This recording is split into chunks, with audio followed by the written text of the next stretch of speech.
അസ്സലാമു അലൈക്കും വറഹ്മത്തുള്ളാഹി. നമ്മളെല്ലാവരും ദാമ്പത്യ ജീവിതം നയിക്കുന്നവരാണ്.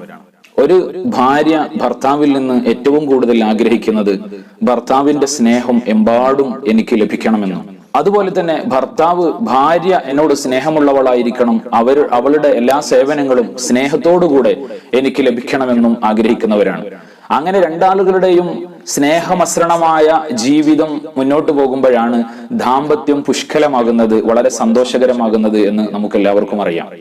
പല സഹോദരിമാരും പറഞ്ഞൊരു കാര്യമാണ്, ഭർത്താവ് എന്നെ സ്നേഹിക്കുന്നില്ല, ഭർത്താവ് മക്കളെ സ്നേഹിക്കുന്നില്ല, ഭർത്താവ് രാവിലെ ജോലിക്ക് പോകുന്നു, മടങ്ങി വരുമ്പോൾ വളരെ വൈകിയാണ് മടങ്ങി വരിക, അപ്പോൾ തന്നെ ലഹരിയും മറ്റും ഉപയോഗിച്ച് വളരെ മോശമായ സ്വഭാവത്തോടു കൂടെയാണ് വരിക. എന്നത്തെയും ചിത്രം, ഞങ്ങളുടെ ദാമ്പത്യത്തിന്റെ ചിത്രം ഇങ്ങനെയാണ്, അതുകൊണ്ട് തന്നെ വളരെ പ്രയാസത്തിലാണ് എന്ന് അറിയിച്ചവരുണ്ട്.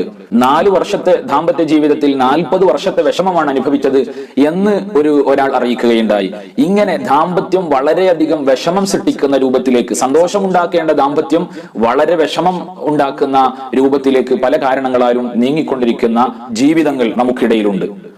അത്തരം സന്ദർഭങ്ങളിൽ നമ്മുടെ ഭർത്താവിന്റെ സ്നേഹം വേണ്ടുവോളം നമുക്ക് ലഭിക്കാനും, നമ്മളെ വളരെ സ്നേഹത്തോടുകൂടെ എല്ലാ പരിഗണനകളും തന്ന് നമ്മളെ വളർത്താനും, നമ്മളെ എല്ലാ നിലക്കും പരിഗണിക്കാനും വേണ്ടി മഹാന്മാര് നിർദ്ദേശിക്കുന്ന ഒരു ദിക്റുണ്ട്. ആ ദിക്ർ നിങ്ങൾ ചൊല്ലിയാൽ നിങ്ങളുടെ ഭർത്താവിന്റെ സ്നേഹവും പരിഗണനയും എല്ലാ നിലക്കും ഒരു ദാമ്പത്യത്തിൽ ഒരു ഭാര്യ ഭർത്താവിൽ നിന്ന് ആഗ്രഹിക്കുന്ന എല്ലാം സന്തോഷത്തോടുകൂടെ നേടിയെടുക്കാൻ കഴിയുമെന്നതാണ് ആ ദിക്റിന്റെ പ്രത്യേകത.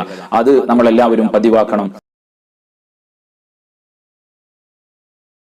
യാ അതൂഫു ദുൽ ഖുവ്വത്തിൽ മതീൻ ഇഅ്തിഫ് അലയ്യ ഖൽബ ഫുലാനിൻ ബിറഹ്മതിക യാ അർഹമർ റഹീമീൻ എന്നാണ് ആ ദിക്ർ.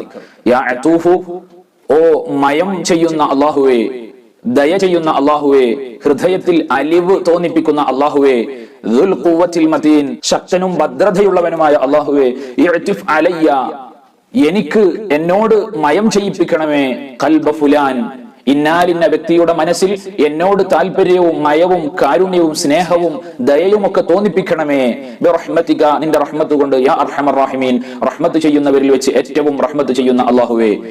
ഈ ദുആഇൽ യാ അതൂഫു ദുൽ ഖുവ്വത്തിൽ മതീൻ ഇഅ്തിഫ് അലയ്യ ഖൽബ ഫുലാനിൻ ബിറഹ്മതിക യാ അർഹമർ റഹീമീൻ എന്ന ഈ ദുആഇൽ ഖൽബ ഫുലാനിൻ എന്ന് പറഞ്ഞ സ്ഥലത്ത് ഫുലാൻ ഇന്നാലിന്നവൻ എന്നാണ്, അവിടെ അത് ഒഴിവാക്കിയിട്ട് അവിടെ നമ്മുടെ ഭർത്താവിന്റെ പേര്, ഉദാഹരണത്തിന് ഭർത്താവിന്റെ പേര് ജുനൈദ് എന്നാണെങ്കിൽ ഖൽബ സൗജി ജുനൈദ്, ഖൽബ സൗജി ജുനൈദ്, ജുനൈദ് എന്ന എന്റെ ഭർത്താവിന്റെ മനസ്സിനെ, അല്ലെങ്കിൽ ഇനി പേര് കൂട്ടാതെ ഖൽബ സൗജി എന്ന് മാത്രമാക്കിയാലും കുഴപ്പമില്ല. ഏതായാലും ഈ ദിക്ർ നമ്മൾ ഒരു ദിവസം 313 പ്രാവശ്യം ചൊല്ലണം. അതിന് നമുക്ക് സാധിക്കില്ലെങ്കിൽ 111 പ്രാവശ്യമെങ്കിലും ചൊല്ലി നമ്മളുടെ വിഷമം എത്രയുണ്ടോ, എത്രയാണെങ്കിലും നമ്മൾ ചെല്ലാൻ തയ്യാറാകും, അത്രയും വലിയ വിഷമത്തിലാക്കപ്പെട്ടവരാണെങ്കിൽ. അതുകൊണ്ട് ഇത് ചൊല്ലിയാൽ നമുക്ക് ആ ദാമ്പത്യ ജീവിതത്തിൽ സന്തോഷകരമായി മുന്നോട്ട് പോകാൻ കഴിയും. അള്ളാഹു നമ്മുടെ ദാമ്പത്യം സന്തോഷദായകമാക്കട്ടെ. ആമീൻ.